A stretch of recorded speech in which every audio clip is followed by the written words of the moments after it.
Mga dating nababasa ko lang sa libro, nasa harap ko na ngayon. Sino mag-aakala na kakayanin kong akyatin ang pinakamataas na bundok sa Pilipinas? Paano ba ako nakapunta dito sa Mount Apo? Ikwento ko kung paano nangyari. Nakaalis na ako ng Davao de Oro at dumiretso na agad sa Davao Oriental. Hirapan lang ako maghanap ng mura accommodation dito. Nawala na rin ako ng energy para mag-explore dito sa Mati. Naglaban na lang, natulog at nag-chill na lang dito sa beach. Naglakad-lakad din ako dito. Nagulat ako pagkakita ko dito sa Dahican. It's a 7-kilometer shore and mayroong view doon ng mountain. May namit din ako dito ng subscriber na taga Mati at pinasalubungan niya ako ng napakasarap na empanada dito. Hindi ko maubos to. Tinit pa. Sarap. Hinahabol ko rin yung hiking ko para makarating dito sa Mount Apo at touchdown tayo sa Vlogger. Hindi pa tayo ngayon papunta ng dito.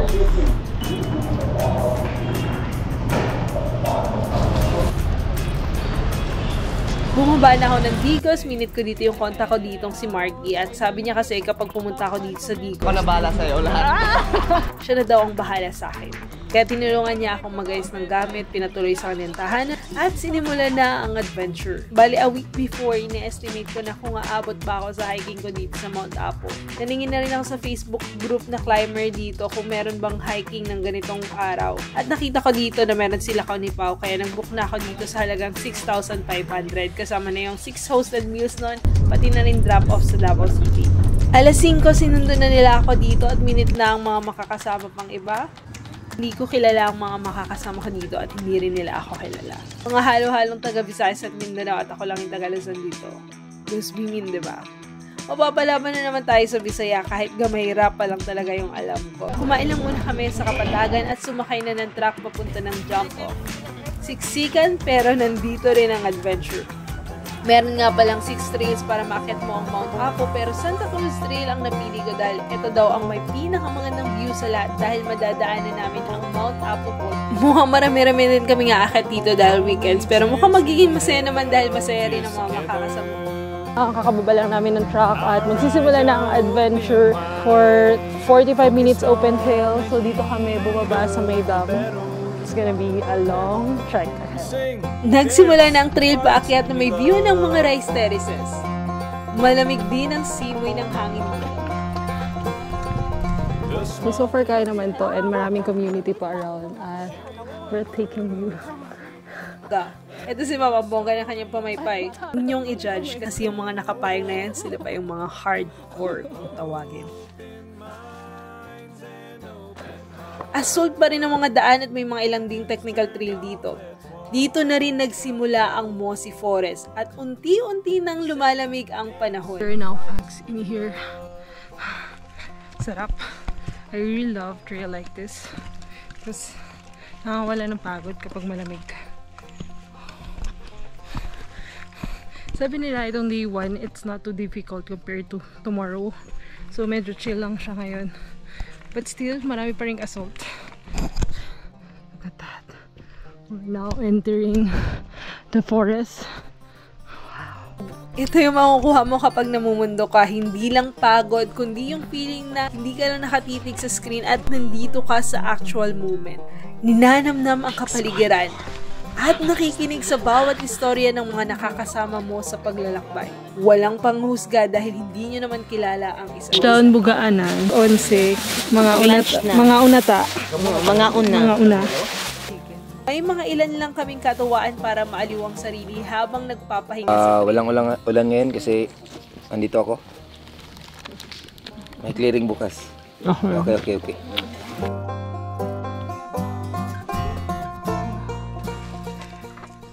Yun! Lakad ka! Papunta doon sa campsite! Parang mamamatay na. Ano sa bag mo? Parang bakal. Iba pala yung feeling. Bantayan mo, itlog yan. Pero kailan yung last mo dito? Yung Last isang na araw. punta mo. Yung isang araw. Araw-arawin ba naman yung Mount Apo, no? At chill lang pala tong Apo eh. Ngayong araw. Pero bukas iiyak tayo. Ano? Sabi mo? Kung nga yung vlogger eh, yung nagbabike. Hindi ako yun. Pamilya. 7 oras din ata kami naglakad at finally narating na ang campsite. So, ito yung mga nilalagay ko dito sa bag ko. So, nandito yung tent natin. Tapos, ilalagay mo sa ibabaw yung mga gadgets kasi ito yung mga kakailanganin mo while you're on a hike.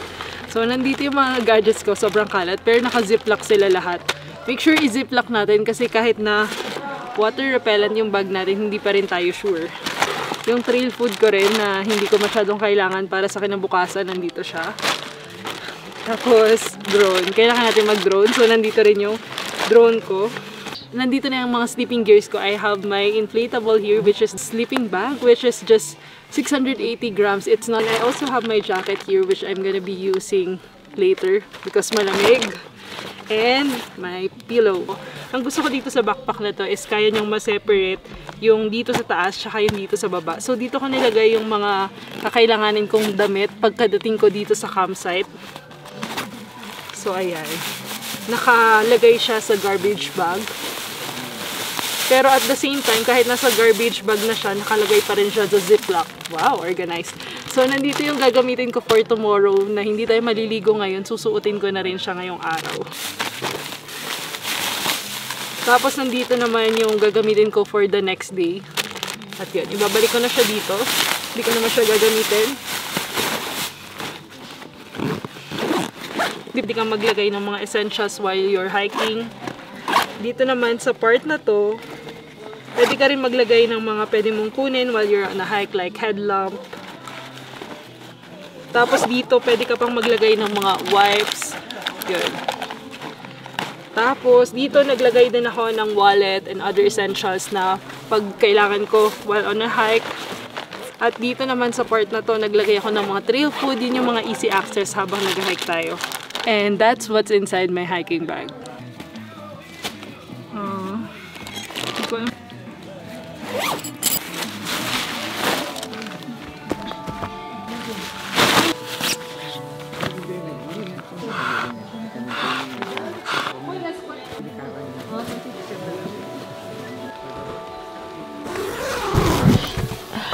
Kapag nag-avail ka ng package ay wala ka nang iintindihin, aakyat, matutulog at kakain ka na lang. Tatlo kasi sila nagtutulong-tulong maganda ng pagkain para sa mga guests, kaya worth it talaga ang ibabayad mo dito. Parang sa lahat ng napuntahan kong campsite, ito yung pinakabongga. May vegetable na chop suey. Ano to? Tinolang native Bisaya.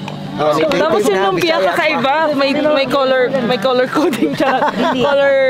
Food color. Lumpia ubod yan. Lumpia dito sa bundok. Lahat masarap sa bundok. Pero tingnan natin kung totoong masarap. Yung walang halong biro ha. Masarap. Ito ta. Tamis. Part D. Okay mo sa'yo mo. Sarap. Kaya kayo paglaban sa lamig. Parang wala ako sa bundok. Yan, kakatapos lang namin mag-dinner, 6:30 PM, patulog na ako dahil tomorrow 12:30 yung break camp namin dito. Kailangan natin bumawi sa tulog dahil 1 hour lang yung tulog ko kanina. Good morning! It's 12:30 AM and 2 AM we're gonna start trekking going to the summit. Lamig ngayon pero kaya pa naman kasi hindi umulan kanina. Yeah, but mag-ayos na ako ng gamit. Break camp na rin kami. It's gonna be a long day ahead.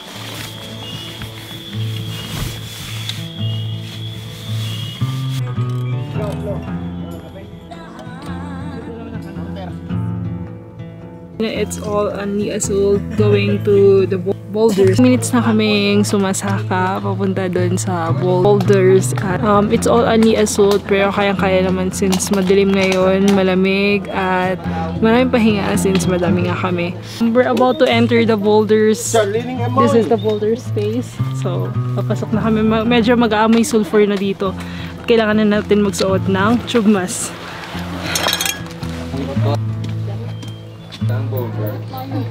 And we just passed by the entrance, the real entrance of the boulders. Dito medyo naamoy ko na yung sulfur pero hindi naman daw siya delikado.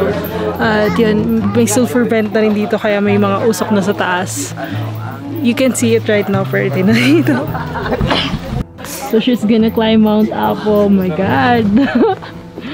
Galing. Mountains of Gawa ng kanyang father. Ay, hindi pala ito yung father. Ano, ako ba? Alas 4, nagsimula na kaming umakyat papunta sa boulders at maghintay ng sunrise. Dito pa rin kami sa boulders. 2 hours na kaming nagtitrek. Medyo loose lang yung mga rocks dito. And malamig din. Pero mas maganda yung feeling dito compared dun sa kanina na pure assault. Kasi dito, ewan ko, hindi siya masyado nakakapagod. And yun, may mga amoy din dito ng sulfur, which is umuusok siya na nagka-cause din ng heat.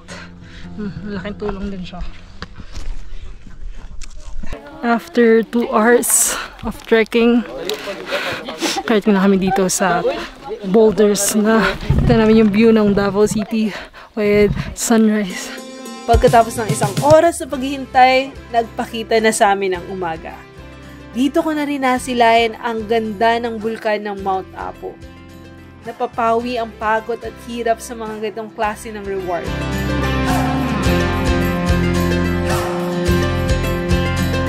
We might be strangers. Am I wrong? It's feeling right. You make me wonder. Could we start? May nadaanan kami ditong kakaibang part dito sa boulders. Ito yung mga sulfur natin. Pag pinahid natin siya dito, mawawala yung buni. Pwede rin ba itong makaputi ng kilikili? So yung amoy niya, wala siyang amoy. Pero yung kapaligiran, para siyang hindi naman utot. Parang bulok na itlog. Pero tolerable naman yung amoy niya. And na-meet ko dito si Lakaw ni Pao. Ilang years ka nang Magsasampu na. So, sa 10 years na yun, ano yung pinaka-paborito mo sa Mount Apo? If you talk about yung pinamaganda talaga sa lahat para sa akin, ito talaga yung itong boulders talaga kasi one of a kind eh. Kita mo yung mga ganyan, no? Paano yung ginawa, paano yan nabuo. Tapos sabi nila, nakit mo na yan, ba't ka pa babalik? Yung experience na mararanasan mo. Tunan ka sa kanila at the same time, meron din silang matutunan na nanggaling sa akin. Tapos isang karangalan na maging bahagi kami sa Mount Apo Adventures nyo. Kung first sight nyo to, wag na lang. Kailangan tumakyat ng mga minor climbs. Tsaka much better na may training kayo sa BMC. Basic mountaineering course para more knowledge regarding sa bundok, sa mountaineering, sa hiking. Pumunta tayo dito ng walang dala. I mean, dala natin yung bag natin. Pero kailangan din natin umalis ng malinis doon sa lugar. Yung pinaka ng mga tao is lagi nilang tinatanong, bakit ko ba pinapahirapan yung sarili ko? Yung nagbabayad ka para magpakahirap. Pero yung hindi nila nare-realize kasi hindi naman nila tinatry is we're paying for the experience itself na hindi mo naman makukuha kung nasa computer ka lang. And yung mga ganitong view, yun yung reward. And it's not just the view yung reward. Yun nga yung experience, yung mga taong makikilala mo kagaya ni Pao na meron palang kwento sa buhay. Yung mga strangers na makikilala mo rin. Kakain na kami. Pero yung worry is, hindi ko alam kung saan ako judge if mangyari man yan. So, kailangan natin magtiis for hours. Kaya Dako! Dakpo ba, dakpo? Gamit git.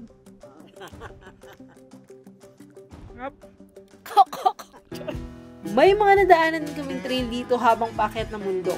Dito kumain na kami ng baon naming breakfast habang pinagmamasdan ang ganda ng kapaligiran. Ano yung pinaka-struggle ko ngayon? Ba umakyat dito sa Mount Apo? Hindi yun yung paakyat eh. Yun yung kailangan mong pigilin, yung natatay ka na. Kasi nasa open trail tayo ngayon. Yun na talaga, ginusto natin to. Tiis-tiis lang muna. 4 hours. Lalaban tayo. Papalapit na kami doon sa summit at ito yung aakyatin namin. So umaakit na yung mga kasama ko. At yung aakyatin namin ngayon is yung Mother Peak, yung pinakamataas na peak dito. At mayroong iba't ibang peak dito pero unahin na namin yun. After ng boulders na daanan namin dito, ang pinakamatarik na part na trail, ito rin pala ang daan papunta ng crater ng Mount Apo. Sabi nila 87 degrees daw to. Naramdaman ko lang nung paakyat na ako. Magandang umaga po. Wow! Pero mas nakakapagod to sa kabila. Ewan ko. Bakit? Oh my gosh! Narating na namin tong crater ng Mount Apo after long tiring assault. And it seems out, walang tubig ngayon because it's summer. So, bawal daw dito mag-camp kasi may tendency na yung mga bato is ma-fall. So, hindi nire-recommend mag-camp dito.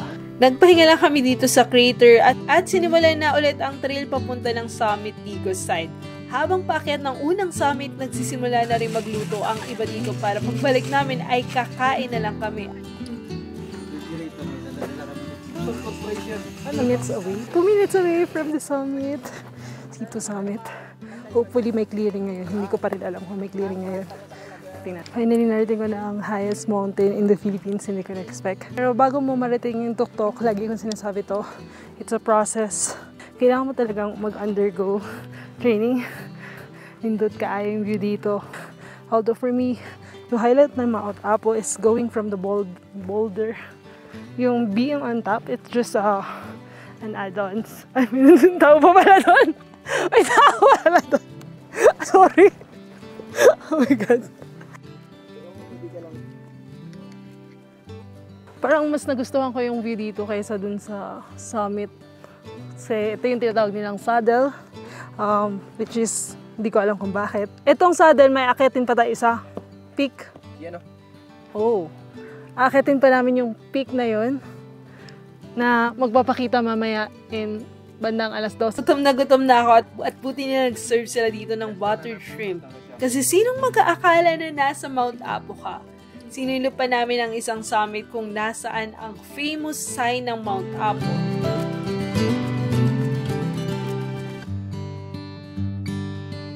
Umakyat lang kami dito sa isang summit at nandito pala yung signage ng Mount Apo, 10,311 feet above sea level. So, welcome to the highest mountain in the Philippines. Walang clearing! Pero okay lang. Worth it naman. Pagkatapos namin akyatin to, ay naglakad na ulit kami papunta ng kasunod na campsite. Pero ang maganda dito ay halos pababa na this time. Pero nakakangawit din ito kahit pababa na. Alas 4 ay narating na namin ang campsite.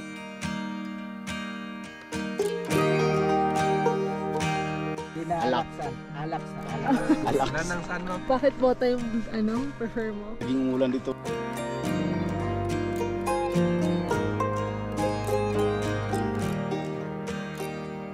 And sa Mount Apo ka lang makakaligo. Challenge natin yung sarili natin na maligo. Wow po, ano po yan? Happy birthday!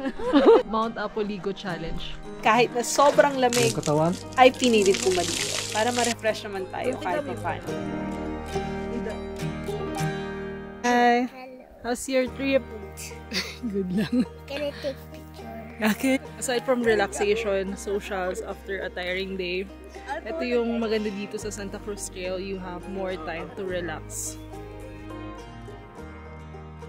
Lalamig ako. Ang sakala.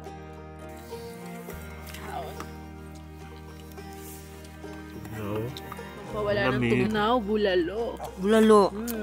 Pawala ng tugnaw. Bulalo sa bundok. No, sige. Wala ko nagkaon og rice. Akasha.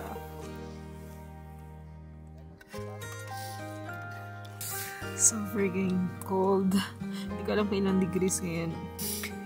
Wala naman ibang ginagawa ngayon. So, 7:30 PM. Para sa akin, ito ang pinaka-highlight ng trip ko. Ang matulog at gumising ng may ganito kagandang view sa harap mo. Pero magiging kalaman mo dito ay ang lamig dahil halos 2,100 meters din ang taas nito.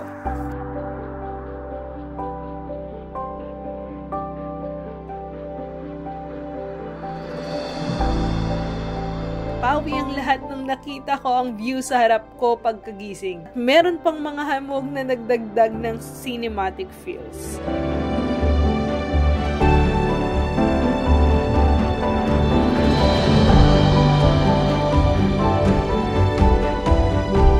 Isa pa sa mga ganda dito ay hindi lang basta pagod ang makukuha mo dito, kundi ang chance na makasocialize ang ibang mga hikers.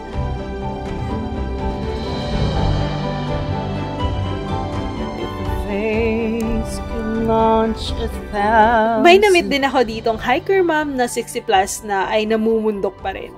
Kaya sa mga nagsasabi dyan na hindi na nila kaya sa edad nila, eto ang saksi na walang imposible kung susubukan mong magsimula muli. I'm young pa, 68 years old. 68 years old. Ay, dapat naman go kasi tayo hindi na bumabata. Dapat exercise everyday yun. Wag lang Hindi nakahiga. man everyday. Kung if by chance, kung merong oras na mag-exercise, go. Wag lang nakahiga. Pampabata yun. Sulit na sulit talaga ang 3 araw ko dito. Kumain na kami ng breakfast, nag-pray at nagsimula ng bumaba ng bundok.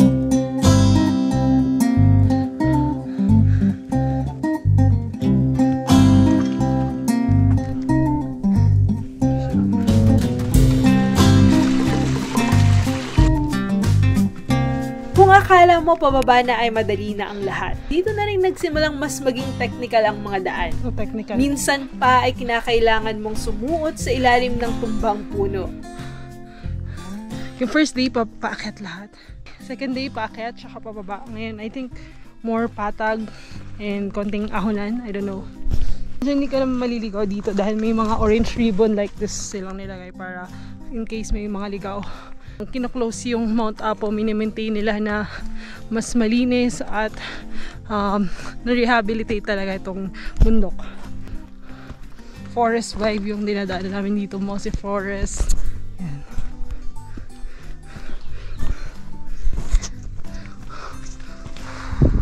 And kahit na joiner ako, and marami yung grupo, kapag nagkahiwa-hiwalay na kami, yun, mag-isa ka na lang. And may adventure. Dahil di mo alam kung tama ba yung dinadaanan mo. Meditating, you know why hiking is meditating as well. Just thinking the present moment.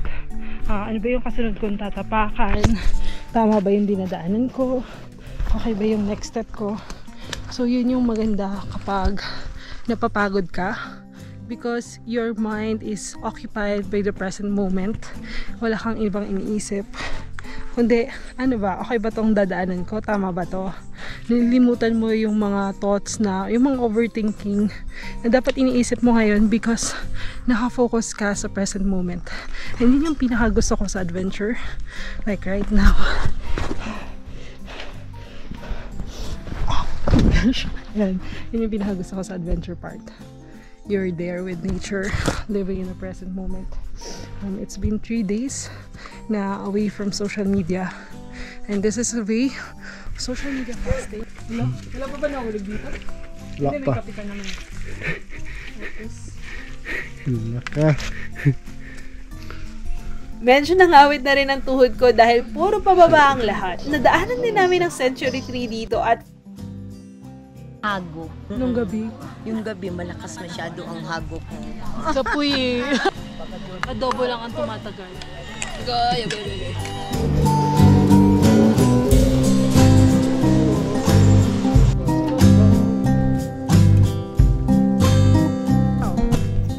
Five hours of trekking. Nakalabas na kami ng forest. I think we're just 1 hour away. finally, alas 5 ay nakabalik na kami ng Jumbo. Nakita ko rin yung mga lokal dito na nag-harvest na ng gulay at nakalabas na kami ng kabundukan. And finally, 5 p.m. we made it. And sasakay na kami ng truck going to Kapatagan. Medyo bitin yung Mount Apo natin kaya bukas Kidapawan. Sobrang kapoy after so many hours of struggles. Finally, we made it. And thankfully rin, hindi umulan ngayon. So sobrang sulit ng experience ko dito. And sobrang memorable niya. Yun. This ends my Mount Apo experience. I'm now heading to Digos City to explore Davao Occidental tomorrow. Thank you for watching and see you on my next adventure. Bye! Natapos na yung adventure ko dito sa Davao del Sur, kaya naisipan kong dumiretso pa sa kasunod kong probinsya, ang Davao Occidental. Pagkatapos kong dumiretso ng Davao Occidental, bumalik na ako papunta ng Davao City at dito minute ko ang ilang subscribers. Ito si Chua Chem, isa siya sa mga unang subscriber ko noong 2020 pa. At sabi niya pag pumunta daw akong Davao, i-message ko siya. At ito naman si Sid Singson, lagi siya nagko-comment sa akin at sure na sure akong tinatapos na lang niya yung mga videos ko. Sa Mindanao yung sa Camiguin, Dinagat. Tsaka, Bakit yun yung mga gusto ko puntahan? Yun yung mga medyo hindi dinarayo o kung underrated nga ika nga, diba? Yun yung pinakagusto ko. Yun yung pinakagusto ni Zar. Siyempre, Bukidnon. Medyo hindi pa ganun yung time na pinunta niya kasi gusto ni Zar na mag-bike and wander sa mga lugar na konti lang yung tao. Tsaka siyempre, yun yung mga weekdays siya masyadong. Ito rin pala ang member ng Davao Bikepacking Community, si Sir Jeffrey Ruel. So, minute ko na rin siya dito. At habang kumakain kami dito, meron nakakilala sa akin at sabi niya na inspired daw siya sa mga videos ko at tuwang-tuwa siya na nakita ko. Nakakatuwa dahil marami pala tayong nai-inspire sa ginagawa natin. At pagkatapos ito, sumakay na ako papunta ng Manila via AirAsia. Do you know that AirAsia flies daily from Manila to Davao and Davao to Manila? Very smooth naman yung naging flight ko and finally nakarating na ako ng Manila dahil dito magpe-prepare na ako para sa susunod kong adventure papunta ng Nepal. Abangan nyo na lang ano yung pa nangyayari.